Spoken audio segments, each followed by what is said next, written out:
Ricordo e Pasqua. A mamma le piaceva la roba dolce, ma teneva un carattere più amaro.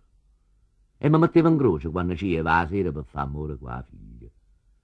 Ogni tanto una c'era e a turno la sentinella della famiglia per sentire, per guardare, sempre appezzata per ci sorvegliare. Non voglio a Dio parlava zitto zitto, la mamma si arraggiava. Quei più brutte maniere mi si piazzava innanzi e addimannava: che sono questi misteri? Niente. A Giulietta Rosa che la voglio tanto bene, non ci posso dire a Lucano. Non conviene. A mamma le piaceva la roba dolce. Io sapendo sta cosa per me tenere più amica e dimostrare l'amore mio per Rosa, a domenica di Pasqua, per Maria la cameriera la mannai in coppa a casa una pastiera.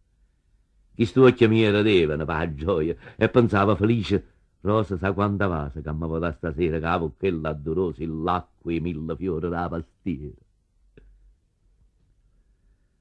Ma la sera che ci ette per fare amore tutto contento e all'era, trovai tutta la famiglia e malumore. Rosa tutta nervosa, la mamma mi guardava malamente. Ma che vorrei? Ma chi l'ha fatta niente?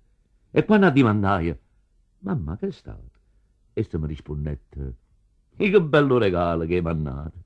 Gentussecata Pasqua. Ma quale bancarella le ha accattata? Bruciata, ammazzaruta. Non era una pastiera, era frittata. Pure Rosa, con tante musse a pisa, mormoriava: e come te commoglia, poteva mannare un poco meglio. Come faceva a me giustificare? La poteva mai dire che mi mannai un'amica a due dolciere sue per mi far sparagnare? Voi giuro, per non va portare più a lungo sta Pasqua, fu per me una Pasqua nera. Per me fu una serata in dusse cose, rifornetta la pastiera e me la sai con Rosa.